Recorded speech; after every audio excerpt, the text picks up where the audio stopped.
I'm unemployed and bored, so I guess I'm making a YouTube video. Hi, I'm Robin, and this here's Gregory. Yes, with an N. Don't ask me why I named him that. So is everything okay? Oh yeah, it is very okay. I'm getting killed by a dog. I think I'll name him Gregory. It's a beautiful day outside, so I'm doing what any sensible person would do. Staying inside and playing my favorite game. Okay, so this has been a hyperfixation for me since high school. It's a little game called the Arcana. Basically, it is a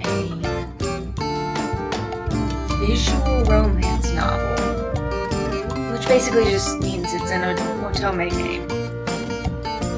There are separate routes for separate characters, and you go through each storyline to romance the character.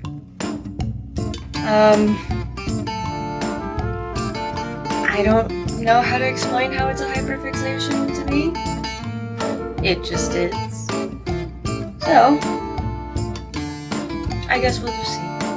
None of my friends will play this with me, so I'm just gonna make this video and make them watch it instead.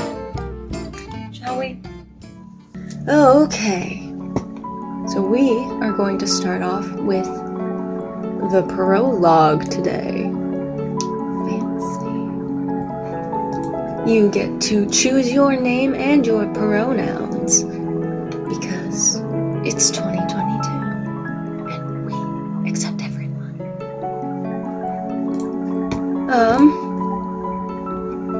I'm gonna stop dilly-dallying. Okay? Let's go.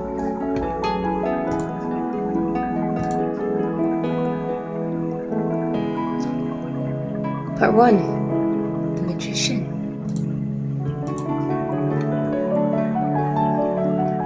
My name is Robin. I am a student of the magical arts. I live and train in the city of Vesuvia. Tonight, the evening fog is thick, blanketing the street in an ethereal, milky glow. I linger at the window to appreciate the tranquil scene before drawing the curtain shut. I'll miss you. My master, Azra, the fortune teller. I know nothing of his past. Yet he's taught me all I know of magic. Must you leave tonight? It's the dead of a moonless night. The right time for beginning a journey. His eyes twinkle in the low lamplight. Here, take this. For you to play around with while I'm gone. A gift? How unusual. My tarot deck. That's the last thing I expected him to give me. The tarot deck is Azra's own creation, imbued with great power. Right off the bat, just...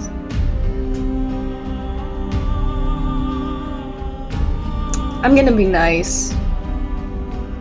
I'm gonna be nice. You think I'm ready, Master? You're still calling me that. You know I can't answer that for you. You've made incredible progress, but you still won't let go of your doubt. Do you think you're ready? Man, we are just coming right at his throat. Why don't we ask the cards? Excellent suggestion. A few rays of starlight peek through the gauzy curtains. Gauzy. Yeah. It's been a while since we've practiced. Because I've perfected it, or because you're always gone? Because I've perfected it? Have you now? You really are gifted. I shouldn't have expected any less. Well then, let's see that perfect technique. He's always going on about how powerful and gifted I am. His confidence is heartening, but I don't know where it comes from. we sit down, something brushes along my ankle, smooth and cool. Oh? He reaches down from his chair and holds out his hand. A long purple serpent winds her way up his arm. She flicks her tongue at me. It's Faust. Azra's familiar. She's pleased to see me. I think. If we're all here, let's begin. I shuffle the deck. His gaze follows the cards as they slip through my fingers. Let's go with the middle card. The High Priestess. Azra leans close, expectant. And what is she telling you? Is she speaking to you now? When the cards speak to me, it isn't in any human tongue. Nonetheless, when my mind is clear, the answer comes to me. Not in human tongue. Does that mean it's like you're not hearing a voice, it's just like the thoughts in your head? I don't know. That's interesting to think about. You've forsaken her. Ooh, jeez. I have? Yes. You've pushed her away and buried her voice. Azra frowns but says nothing, waiting for me to continue. She calls out, but you won't listen. Master, if you ignore her... A sharp knocking startles all three of us. I like how it startled Faust, too. A customer? At this hour? Did we forget to put out the lantern again? Just as well. I can't stay any longer. Azra gathers up his things to leave. I wonder where he's going this time, and what he'll bring back. But I know better than to ask him. He never answers. Oof, boy's keeping secrets. Well then, take care of yourself, Robin. He still has something to say, but he won't say it until we meet again. I guess his name is technically pronounced Azra? Azra? I'm American, I'm sorry. He parts the curtains soundlessly and slips out the back door. Azra's barely left when the mystery visitor knocks again. Impatient by the sound of it. Lock the door! No, we're gonna open the door. I open the door. The figure steps inside and begins to unwind the shawl from their neck. Maybe I should go back at some point, do another run through where I just pick all the bitter options. Ooh, hello. Forgive me for the hour, but I will not suffer another sleepless night. The elegant cloth slips away, revealing the visitor's face. At the sight of her, my heart leaps into my throat. A woman! The Countess Nadia! You're in my shop in the dead of night! Please, you must read the cards for me. Apparently I'm giving her a British accent. You've come to the wrong place. You've come to the right place. The Countess relaxes ever so slightly, her gaze sweeping over the shop. So I'm told. Your reputation precedes you. Beggars and nobles alike, the people of this city whisper your name in wonder. Though in my dream you were different. No matter. I come with a proposal. You dreamed about me? Dream? Yes. An unwelcome ability I have come to possess. My dreams are haunted by visions of a future waiting to unfold. But the future I saw, the one that brought me to you, is one I will not allow to pass. What's this proposal? Are you nervous, perhaps? You needn't be. I require very little of you. Come to the palace and be my guest for a short while. Okay, I've played this game before, and it's not, like, a small favor. It's a pretty big, like, proposal. You will be afforded every luxury, of course. I ask only that you bring your skill and the Arcana. The Arcana. She must be talking about Azra's tarot deck. I will let the gods to expect you tomorrow. I haven't agreed! But before that, I want to see these talents of yours for myself. Shall we do a reading? Under her imperious gaze, I usher her to the humble back room. The Countess seats herself across from me. Her gaze darts around the small space before falling on the cards on the table between us. As I shuffle the deck, she folds her hands before her and closes her eyes. English. We'll choose the left card. The magician. Azra forsaken her, and she's. Well, I don't know if she's forsaken him. I don't remember. She peers down at the card, studying its face. How very appropriate. And what does the magician hold for me? My mind is clear. The answer comes to me as easily as ever. You have a plan. One that's important to you. And, should I set it in motion? Her eyes pierce me, flashing brilliantly in the lamplight. Yes. Now is the time to act. Everything has fallen into place. Say no more.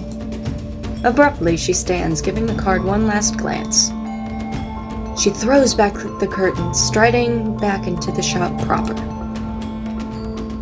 Your fortunes are straightforward, much the same as the others I've heard. And yet, you are the first to pique my interest. Interest. Why'd I say it like that? The Countess crosses to the front door, winding the shawl around her face. Get the door yourself, woman. I'll open the door. I nearly trip over my feet in my haste to open the door. The Countess merely looks amused. I will see you tomorrow, then at the palace. Pleasant dreams. And to you as well. With that, she glides past me and out into the night. For a moment, I'm frozen, staring after her figure long after it has vanished into the mist. What could the Countess of Vesuvia want with me? A mere apprentice? Yeah, she never explained what she wanted us to do yet. It's shady. All that talk of my reputation. Could it be that she mistook me for Azra? I'm still mulling it over when I hear a harsh, muffled voice. Strange hours for a shop to keep. Oh no! It's my boy! Who said that? My gaze starts around the shop, chasing shadows in the dark. Behind you. Sure enough, when I turn, I see a figure looming against the door.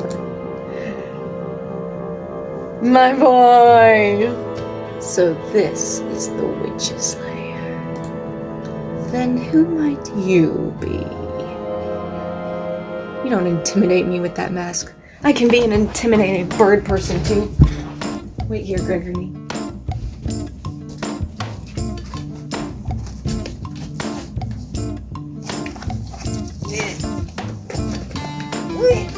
You're not special.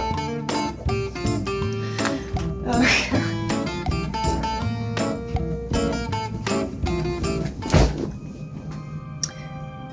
continuing on.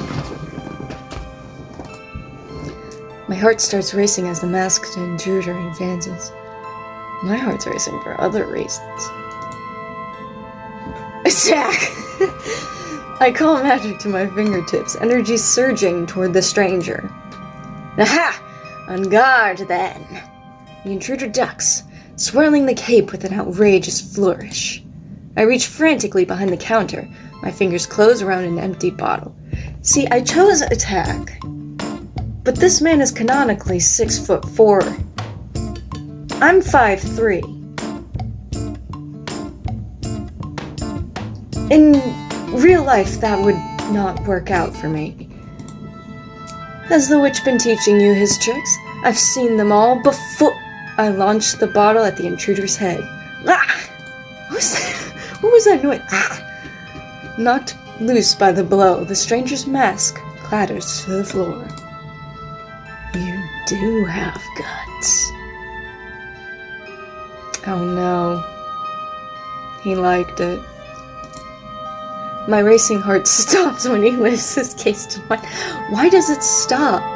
If anything, it would make your heart race more, regardless of what you think of him. I know his face. I've seen it on wanted posters all over the city. All the more reason to be more scared. But his name eludes me. Quickly now, where's the witch? I glare up at him, speaking through gritted teeth. Master Azra's gone. I don't know where.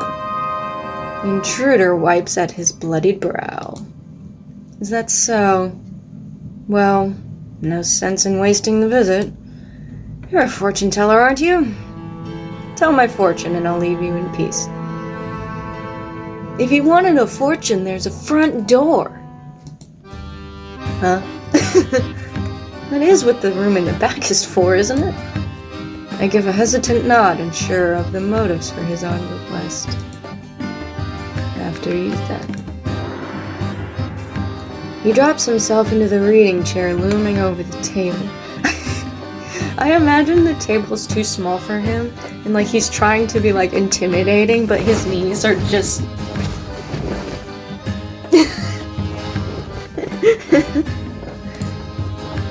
Aw, go on, no need to be shy.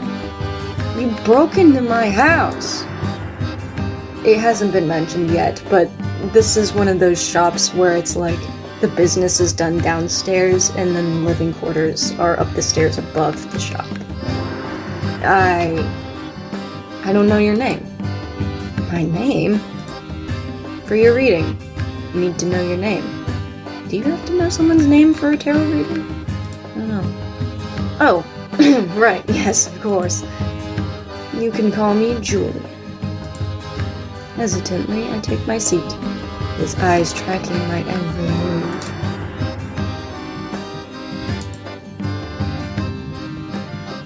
As soon as the card is flipped, my mind starts racing. Death. Bum bum bum. The card whispers to me, but before I can understand it, Julian interrupts. Rude! Death? Death! He barks with uncontrollable laughter. He turns away from me in the cards, raising his eyes to the heavens. Death cast her gaze on this wretch and turned away. Well, found the theater kid. As a fellow actor, though, respect. She has no interest in an abomination like me. He strides out of the back room without a backward glance. You gotta pay for that. Overcome with confusion, I follow at his heels. Wait, that's not what death means, it's... But Julian heaves a heartfelt sigh, shaking his head. No, my fate is sealed. No, you idiot, death means change, not literal dying. But you've been hospitable, so I'll let you in on a secret. Your witch friend will be back for you. He's taught you his tricks. You may even say that he cares for you. He lifts his mask from the floor, staring into its glassy red eyes. To be or not to be, that is the question. But when he returns, seek me out, for your own sake. Don't let him fool you, shopkeep. Ooh, what is Azra hiding? After giving me a long, hard look, he fixes his mask in place. Well then, the hour is late, and I'm out of time. With the swirl of his great black cape, he throws the door. Now you use the front door! Idiot. It slams shut behind him as he disappears into the early morning fog. Alright, I think that wraps up this episode of the Arcana series. Tune in next time for the prologue part 2. See you next time.